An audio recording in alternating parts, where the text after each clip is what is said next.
নমস্কার। আজকের নিবেদন আমার কবি শুভ্রা ঘোষের প্রিয় নেতাজি। প্রিয় নেতাজি, অনেকদিন ধরে চিঠি লিখতে ভাবছিলাম, কিছুতেই আর হয়ে উঠছিল না। আজ কোনো একটা ঘটনার নিরিখে তোমাকে চিঠি লিখতে বসলাম। ছেলেবেলায় আমাদের দোতলার ড্রয়িং রুমে তোমার ছবি, জন্মদিনে বই পেতাম, সেখানেও তুমি।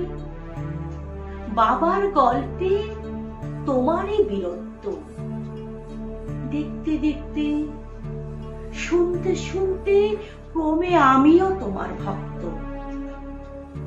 বাবা বলতেন ইন্ডিয়ায় আর একজন নেতাজির দরকার ছিল।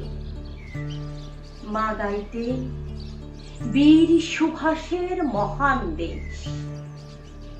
দাদু বলতেন ছেলেটাকে ওরা শেষ করে দিল। ঠাম্মার চোখে তখন আঁচলের খুব।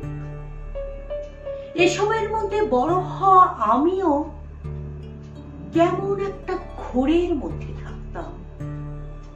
ভাবতাম পারতে, তুমি সব পারতে, যদি আর একবার আমাদের মধ্যে তোমাকে পেতাম। আজ উত্তর 40 আমার একই ঘোর, তুমি পারতে। কেননা দেশের মাটিতে দেশপ্রেমের মতো জোরালো একটা ঝাঁকুনি দেবার ক্ষমতা তখন আর কারো ছিল না। এখনো আছে কি? তুমি হারিয়ে যাবার পর দেশে কত কমিশন বসেছে। ভারতের পূর্ব, পশ্চিম, উত্তর, দক্ষিণে কোন পীর, কোন সন্ত, কোন দয়ালু বৃদ্ধকে দেখে ভুল করেছে সবাই, ছুটে গেছে তুমি মনে করে, কিন্তু ফিরেছে মাথা নেড়ে। তবু তোমাকে পাবার আশায় বুক বেঁধেছে।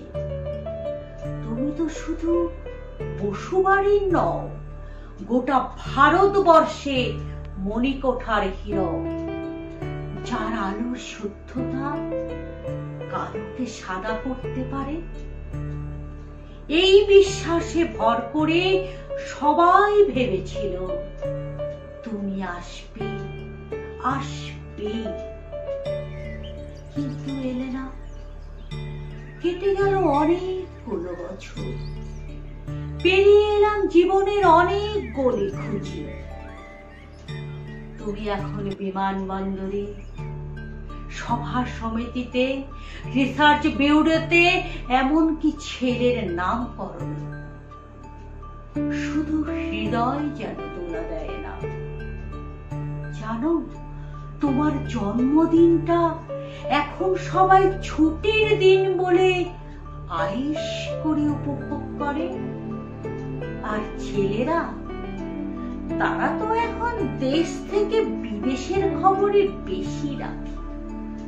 আর মেয়েরা, তারাও স্বাধীনতার ভেলায় চড়ে হতচকিত। শুধু মাটিটা কাঁদে, সেই কান্না ভূমিকম্প, খরা, এলোনিনো বন্যা হয়ে চারিদিক ভাসিয়ে দেয়। এখনো অভিমান করে শুয়ে থাকবে রেনকোজিতে, আজ যখন ঘাড়ের ওপর একে 47-এর নিঃশ্বাস, রক্তের হরিখেলা ধর্মের জিগিরে, তখন শোনাও সেই আওয়াজ, আমি সুভাষ বলছি। মেয়েটা দৌড়ে এসে বলবে, মা মা দেখো, উনি আসছেন। পাশের বাড়ির মেসোমশাই জানলা দিয়ে ডাকবে, বৌমা আমি বলিনি উনি ফিরে আসবেন। খোলা জানালার ধারে দাঁড়াবেন মায়েরা, তাদের ডান হাতে শঙ্খ, বা চোখে জল, নদী হবে উত্তাল, নৌকা বেসামাল। পরাণ মাঝিও চেঁচাবেন, উনি আসতেছেন। সবুজ মাঠে শিশুদের হাতে পতাকার দোলা, উনি আসছেন, উনি আসছেন, উনি ফিরে আসছেন।